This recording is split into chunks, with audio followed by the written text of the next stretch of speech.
About 12 months ago, me and my girlfriend decided that we were going to move to Australia. I'm from the UK, and it was one of the biggest decisions that we could have ever made in our lives, and we're here. But let me tell you how it all started. Sometimes in life, you feel the pull of something bigger, something new. A calling to step out of the familiar and dive into the unknown. For us, that calling was Australia. It wasn't about the sunny beaches or the endless skies, much. It was more about the promise of a new chapter, a chance to grow, to explore and to find a home in a place we'd only ever dreamed about. But dreams don't just happen. They're built and you have to work for it.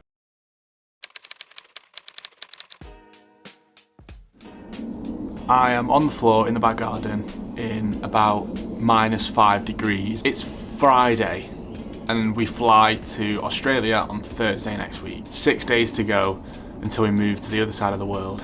I'm feeling excited, I'm feeling relatively prepared, and I'm feeling grateful that I have so many friends that want to spend time with me over these next few days. That being said, we're going to go and play some golf because it's freezing cold, and what better thing to do than go to the driving range and get even colder.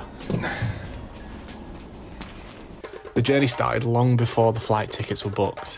It began with questions like, how do we make it work? Where do we start? And then little by little, we pieced the puzzle together. The first step was ensuring everything was in place: visas, APRA registration, and finding jobs that would give us the foundation that we needed. It wasn't always easy. Some days it felt like an endless maze of forms and approvals, but every tick on the checklist brought us closer.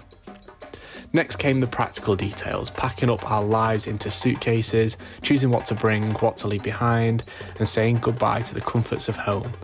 We set up temporary accommodations with Airbnb, secured SIM cards so that we had our UK numbers to stay connected to family, and handled thousands of little tasks that we never imagined we'd need to think about.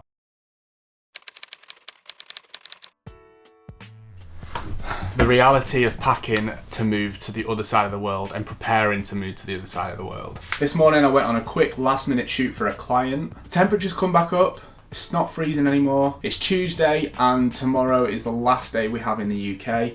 We fly out to Australia first thing Thursday morning. 2 days out, or not even 2 days, like a day and a half out. My room's currently covered in cases and bags and stuff that needs to be packed. I'm editing some stuff here.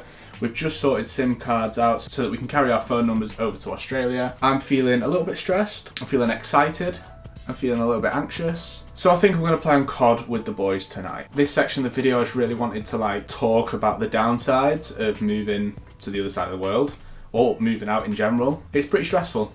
Yeah, I'm feeling it today, but I know it'll be fine. It wasn't just about logistics, it was about letting go and holding on, leaving behind familiar faces while carrying the memories that matter the most. Every step felt heavy with meaning, but also it felt right. This move was more than a relocation, it was a leap of faith. Faith in ourselves, in each other, and in the life that we're building. It was terrifying and exhilarating all at the same time.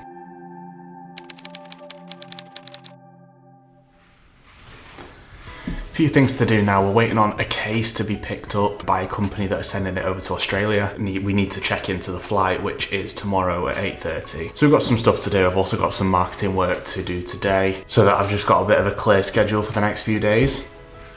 It's gonna be a great day. And so with every box packed and every plan made, we weren't just preparing to move. We were preparing to start fresh, to chase a dream that brought us to the other side of the world. This is where it all begins. Travel day. We are sat in the airport, ready to go. First flight to Abu Dhabi, 7 hours. Second flight to Melbourne, 13 hours. Third flight to Gold Coast, 2 hours. Total of 28 hours travelling, and we arrived 38 hours later because of the time difference. Feeling good today, feeling excited. It's crazy how everything you own and everything you use can fit into a few suitcases. Months of planning, countless checklists, and now it's finally happening.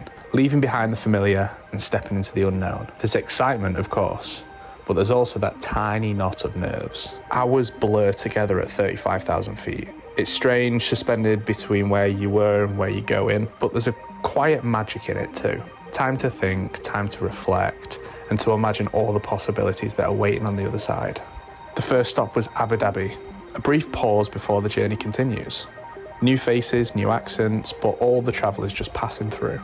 There's a sense of shared adventure, different destinations but the same journey. It's strange how quickly exhaustion mixes with excitement.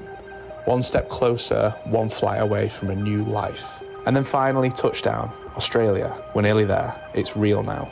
The first taste of this new world, even if it's just an airport wait. Just one more, the shortest flight, but it feels like the longest wait, knowing that on the other side is the start of everything. But really, it only just begins. Thanks for flying with us today. I hope you all had a pleasant flight. If you're visiting the Gold Coast, then I hope you have a great holiday. And if you live here, welcome home. We've landed in Australia. 26 summer hours of travelling. I've slept about half an hour and I'm absolutely knackered. We've landed in Melbourne, we've got about an hour or two and then we fly to Gold Coast. By then it'll be dark, we're picking up our car and going to the Airbnb. So I'll keep you posted.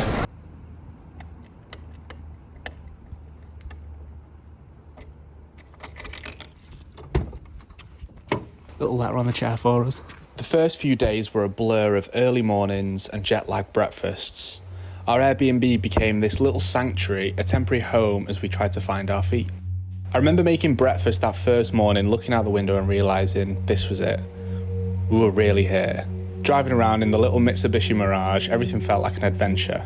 It wasn't much, but it was our freedom, our ticket to explore this new world around us. With every road we took, every turn we made, there was a sense of possibility and discovery. It was more than just a move. It was about embracing a different way of living.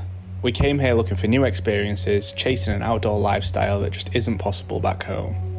The weather alone was a reason enough. Waking up to sunshine, breathing in that coastal air, it was exactly what we'd been craving. But it wasn't just about change of scenery, it was about growth, about pushing ourselves out of our comfort zones, and about building a life that felt more. And as we explored these new places, these new moments, it became clear just how much this journey wasn't about where we were going, but who we were becoming.